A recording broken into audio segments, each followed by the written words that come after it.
Squiddy here, or and welcome to another edition of the Marvel Mingle. And as always, we'll be talking all things going on in the Marvel Cinematic Universe. So, as you can see, there's a bit of a different setup here, and that is because I have been working on some Halloween videos. So, for a few weeks here, you will see this cool Halloween setting. So, kind of nice. We got little baby Groot here to accompany us to get in the Marvel spirit, along with the Halloween spirit here. So, let's get right into the news.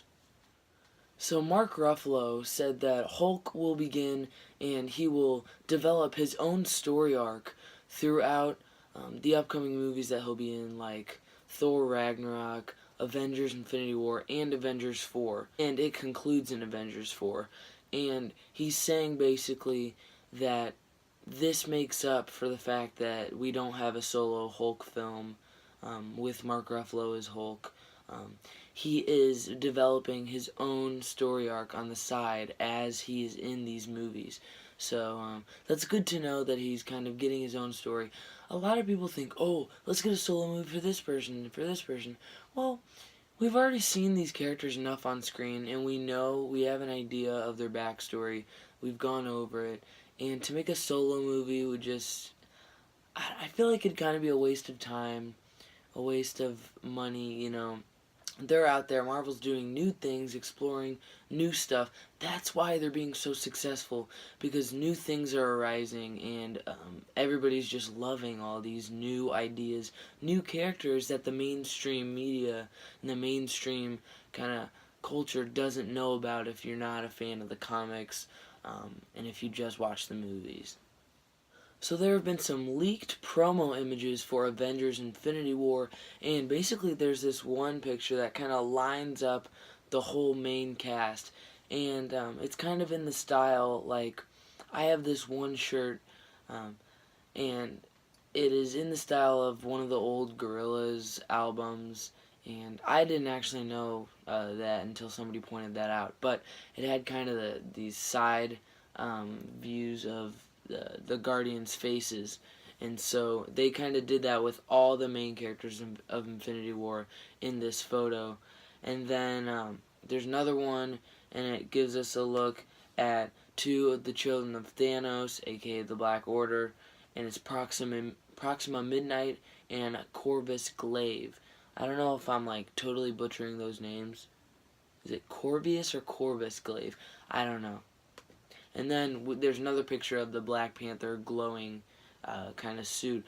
Speaking of that, we got a Black Panther teaser yesterday, or not a teaser, it was a trailer. We already got our teaser. But yeah, it looked awesome, and it did show off this suit for a while. It showed off Eric Killmonger's kind of glowing Black Panther suit, his own kind of Jaguar outfit. It looks so cool, so futuristic, all the Wakandan things, all the high-tech stuff. It looks really awesome. I can't wait for Black Panther. Let me know what you think. How did you like the trailer? Let me know down below. Let's get a Marvel geek conversation going down in the comment section. We also got this cool leaked promo concept image, whatever you want to call it, of Thanos for Avengers Infinity War. So there's this cool kind of promo type thing. It looks really cool. Thanos is looking very destructive, like he has an evil plan. So from Jimmy Kimmel, we got a clip from Thor Ragnarok, and it shows Korg, and he talks in this. And a lot of people, you know, a lot of people are saying that they love him, and some people are like, wait, what? Like, his voice is surprisingly high, and it's pretty funny. I think that's the whole part of it, is that it's funny. And I don't know how they're going to explain this, considering, I don't know if they're going to say it's the same person. Probably just some rock dude that's related to Korg, but Thor did destroy one of those guys in the beginning of the Dark World, so I don't know. Anyway, if you guys didn't know, Taika Waititi, the director of Thor Ragnarok, is voicing Korg. So there has been a lot of backlash ever since the whole 8-year gap between Avengers and Spider-Man Homecoming. And it did baffle me too. When it first came onto the screen on opening night, I was like, wait, hold up. Didn't Avengers take place in 2012 and Homecoming takes place in 2016 right after Civil War? And then Kevin Feige went on to say that, well, unless there's like some sort of newspaper or anything, they never have a specific date set um, for when a certain movie took place, and eventually they are planning to establish a full timeline, kind of explaining where all these fall into place, and that's going to be really helpful. So, Marvel, if you could speed that up real quick. It is the 10th anniversary coming up for Marvel, so maybe they'll throw that out there at some point. Hopefully, because that'd be really cool. Something us Marvel geeks would really jump right onto and dissect and all that. So, yeah, that's definitely something to look forward to sometime in the future. So ever since it was revealed that Captain Marvel will be set in the 90s, a lot of people are like, wait, where has Captain Marvel been in the midst of all this? Like, there's been space battles and all that, and Captain Marvel has been out there fighting people for 20 some odd years, So Kevin Feige kind of hinted it. He goes, well, she's out there. The key is out there. She has been out there somewhere, and obviously, she has. But, yeah, I guess, the universe is huge. You just gotta remember that. It's huge. She could be on the complete other side of it, not having any knowledge of what's going on. Think about it. If she's been in a Skrull battle, we haven't seen the Skrulls in the MCU yet, right?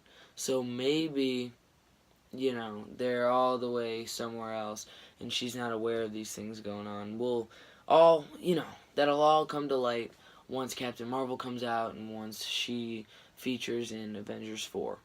And so Chris Hemsworth recently was talking about what kind of weapon Thor will have in Avengers Infinity War, and he did confirm that this will not be Mjolnir.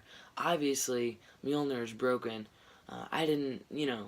We never know. We didn't know if it was going to be repaired or something, but he said that he will not have Mjolnir in this. Instead, like in the concept art they released a long time ago, back with that kind of hype video they made for Infinity War, it showed an axe, and it's called Bjorn. I'll let you figure that out. But yeah, he'll be using that, so that's kind of been out there for a little while, but that's pretty interesting. Looks like rest in peace, Mjolnir. And we've all been agonizingly waiting for the Avengers Infinity War trailer to drop, and Kevin Feige said that, it's coming before the year ends. We all kind of expected that, and we're all kind of expecting trailer to be out sometime around Ragnarok. They're probably most likely going to tie it to Ragnarok, and, well, this isn't really much of news because we have heard that before. They said that a while ago. Oh yeah, it's probably going to be sometime around Ragnarok. And Kevin Feige cleared up the rumor that the Avengers 4 real title was a spoiler to Avengers Infinity War. He said that it is not. They just simply haven't released the name for it yet. And they just want to keep the focus more on Avengers Infinity War. And I understand what they mean. Like, they're trying to get all this hype for this big movie, Infinity War, and they don't want to take anything away by, dropping the name for the one after it, I mean, we're already waiting really patiently for Avengers 3, and then, for them to not even have released a trailer for Infinity War yet and already be giving us information about the fourth one, just kind of like be, whoa there, whoa. And it's official, Thor Ragnarok's running time is 130 minutes, aka 2 hours and 10 minutes. Phew. A lot of rumors were coming in the past few months that it was going to be like an hour and 45 minutes, and we were all like, wait, hold up, what? This is a Marvel movie. How are you going to do that? And this clears up a lot of stuff. I'm glad that it is longer than we all thought, and it's the typical Marvel average running time. We recently got some new set photos of Ant-Man and the Wasp. It gives a even clearer look at Scott Lang's new suit, and then we got some images of Scott Lang and Hope Van Dyne suited up on set, so that's always good to see. And Avengers 4 is casting extras for a funeral scene. Oh boy. All I can say is, here we go. And with the Black Panther trailer release yesterday, we got a new poster, and it shows all the main characters on it. Looks pretty cool. Give me your thoughts on that below. Anyway, guys, I hope you enjoyed this Marvel Mingle. We got through a lot of news today. Hope you enjoyed. I'll see you guys in the next one. Just remember, it's all connected. You will not be able to stay home, brother. You will not be able to plug in, turn on, and cop out. Wakanda forever! The revolution will not be televised. Let's have some fun.